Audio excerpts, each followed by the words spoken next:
எனக்கு முன்னர் உரையாற்றியவர்கள் பலரும் பல்வேறு கருத்துக்களை மிக தெளிவாக எடுத்து சொல்லியிருக்கின்றார்கள். ஒரு சாதாரணமாக ஒரு வீடு மட்டுமல்ல, அதாவது எந்த ஒரு நிகழ்வாக இருந்தாலும் சரி, நாட்டில் எந்த ஒரு நிகழ்ச்சி நடந்தாலும் அந்த நிகழ்ச்சி சிறப்பாக அமைய வேண்டும் என்று சொன்னால் நீங்கள் இல்லைன்னா அந்த நிகழ்ச்சி நடக்காது. அது ஒரு மணிமகுடம் சூட்டப்படாது. ஏன்னு கேட்டால் எல்லா நிகழ்வுகளுக்குமே A to Z எதா இருந்தாலும் இங்கே இருக்கக்கூடிய உறுப்பினர்களாக இருக்கக்கூடிய உங்களை எங்களுக்கு தெரிந்தவர்களை வைத்துத்தான் அந்த நிகழ்ச்சிகளை நாங்கள் நடத்த வேண்டும். ஆகவே உங்களுடைய குடும்ப விழா மட்டுமல்ல, நம்முடைய குடும்ப விழா என்பதுதான் நாம் இதை சிறப்பிக்க வேண்டும். நம்ம வீட்டில் எந்த நிகழ்ச்சி நடந்தாலும் நீங்கள் எல்லாம் நடத்தவே முடியாது. அந்த அளவுக்கு மிகச்சிறந்த ஒரு தொழில் இந்த தமிழக ஐயர் கூட்ஸ் ஓனர்ஸ் அசோசியேஷன் என்ற அதில் இருக்கக்கூடிய பல்வேறு தொழில் பிரிவுகள் இருக்கிறது. ஒளி அமைக்கக்கூடியவர்கள், பந்தல் போடுறவங்க, இந்த மாதிரி பல பிரிவுகள் இருந்தாலும் கூட அனைவருடைய பங்குமே மிக சிறப்பான பங்கு என்பதை இந்த நேரத்தில் நான் தெரிவித்துக் கொள்ள கடமைப்பட்டிருக்கின்றேன். நீண்ட காலமாக கிட்டத்தட்ட ஒரு 41 ஆண்டு காலத்திற்கு மேலாக நான் பொது வாழ்க்கையிலே நான் ஈடுபட்டு பணியாற்றிக் கொண்டிருக்கின்றேன். பள்ளி பருவத்தில் இருந்து இன்று வரை பல்வேறு பொறுப்புகளிலே நான் இருந்திருக்கின்றேன். அப்படி பார்க்கிற பொழுது உண்மையிலேயே ஒரு மிகச்சிறந்த ஒரு தொழில் செய்யக்கூடிய அனைத்து நிர்வாகிகளையும் அனைத்து பல்வேறு பிரிவுகளை உள்ளடக்கிய ஒரு மிகச்சிறந்த அசோசியேஷனாக இந்த தமிழக ஐயர் கூட்ஸ் ஓனர்ஸ் அசோசியேஷன் திகழ்ந்து கொண்டிருக்கிறது. நீங்கள் எல்லாமே பல பேர் பல மாவட்டங்களில், பல நகரங்களில், நகர்ப்புறங்கள், கிராமப்புறங்கள், சிற்றூர்கள், பேரூர்கள், குக்கிராமங்கள், பட்டிதொட்டிகள், பல இடங்களில் பல்வேறு தொழில்களை நீங்கள் இது சம்பந்தமான தொடர்பான தொழில்களை நீங்கள் செய்து வருகின்றீர்கள். நீங்கள் பல்வேறு கோரிக்கைகளை நீங்கள் இங்கு வைத்திருக்கின்றீர்கள். அண்ணன் சிவாவோடு நான் பேசிக் கொண்டிருக்கும் பொழுது அந்த கோரிக்கைகளை எல்லாம் நான் பார்த்தேன்.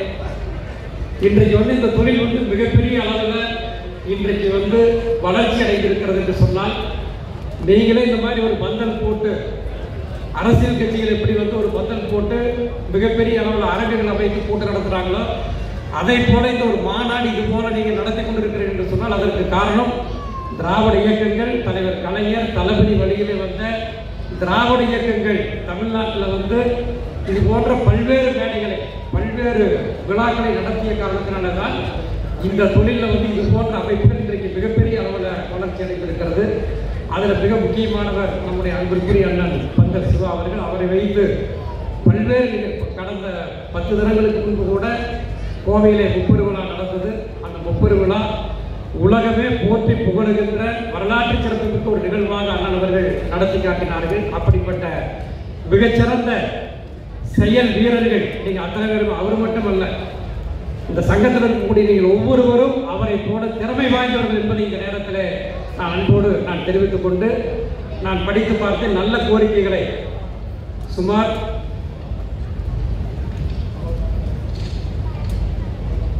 7 கோரிக்கைகளை நீங்கள் வைத்திருக்கின்றீர்கள். அதில் மிக முக்கியமான கோரிக்கை பார்த்தீங்கன்னா நலவாரியங்களுக்கு வேண்டும் என்று நீங்கள் கேட்டிருக்கின்றீர்கள். அது உண்மையிலேயே ஒரு நியாயமான கோரிக்கை.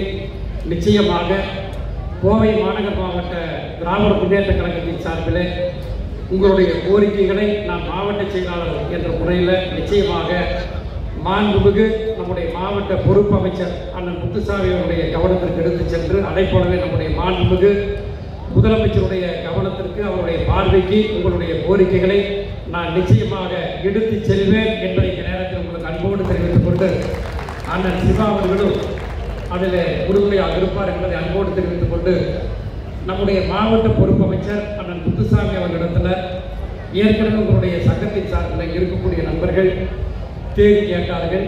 அவர் இன்றைக்கு சென்னையில் ஒரு முக்கியமான நிகழ்ச்சி இருக்கின்ற காரணத்தினால் அவரால் வர இயலவில்லை. விரைவில் உங்களை கோவைக்கு வருகிற பொழுது உங்களுடைய சங்கத்தை சார்ந்தவர்கள் இந்த கோரிக்கையை அவரிடத்தில் நேரடியாக வழங்குவதற்குண்டான அந்த ஏற்பாடுகளை நான் செய்திருக்கிறேன் என்பதை அன்போடு தெரிவித்துக் கொள்கின்றேன்.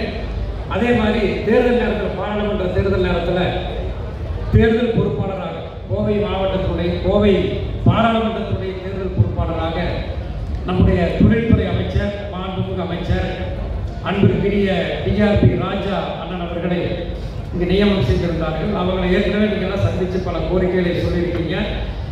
அவருடைய தேதியும் கேட்டீர்கள். நான் அவரிடத்துல வந்து இந்த நீங்கள் கொடுத்த கடிதத்தை அனுப்பி அவரிடத்துல கேட்டேன். அவர் வெளிநாட்டில் சில அரசு சார்ந்த பணிகளுக்காக அவர் வெளிநாடு செல்லுகின்ற காரணத்தினால் வேறொரு நிகழ்ச்சியில் அவர் பங்கேற்பதாக சொல்லியிருக்கிறார்கள். ஆக இந்த தகவலை அன்போடு கொடுத்து தெரிவித்துக் கொண்டு உங்களுடைய கோரிக்கைகள் வெற்றியடைவதற்கு நாங்கள் உறுதுணையாக இருப்போம். அது மட்டுமல்ல, பல பிரச்சனைகளை சொல்லியிருக்கிறீர்கள். நாங்கள் நிகழ்ச்சி நடத்துகிறப்போ அரசின் சார்பில், அதே போலவே நகராட்சி, பேரூராட்சி, உள்ளாட்சி அமைப்புகளில் ஏதாவது பிரச்சனைகள் ஏற்பட்டால் அதற்கு வந்து தமிழக அரசு வந்து அது போன்ற சட்ட விதிகளுக்கு உட்பட்டு நாங்கள் வேலை செய்கிறப்போ எங்களுக்கு தொழில் பாதுகாப்பு வேண்டும். அதே போலவே ஜிஎஸ்டி போன்ற பல்வேறு கோரிக்கைகளை நீங்கள் வைத்திருக்கின்றீர்கள். நிச்சயமாக இது போன்ற அந்த பிரச்சனைகளுக்கு தீர்வு காண்பதற்கு முதல்வருடைய கவனத்திற்கு எடுத்துச் செல்லப்படும். அதே நேரத்தில் கோவையை பொறுத்த மட்டும் இருக்கக்கூடிய மாவட்ட செயலாளர் என்ற முறையில் எந்த பகுதியில் எந்த இடத்துல நீங்கள் ஏதாவது உங்களுடைய தொழிலை ஏதாவது செய்கின்ற பொழுது அங்கே ஏதாவது பிரச்சனைகள் ஏற்பட்டால் அந்த பிரச்சனைகளை தீர்த்து உங்களுக்கு பாதுகாப்பாக இருப்பதற்கு நிச்சயமாக நான் உறுதுணையாக இருப்பேன் என்பதையும், கோவை மாநகர மாவட்ட திராவிட முன்னேற்ற கழகம் உங்களுக்கு உறுதுணையாக இருக்கும் என்பதையும் அன்போடு தெரிவித்து அனைவருக்கும் வாழ்த்துக்களையும் பாராட்டுகளையும் தெரிவித்து நிறைவு செய்கின்றேன். நன்றி, வணக்கம்.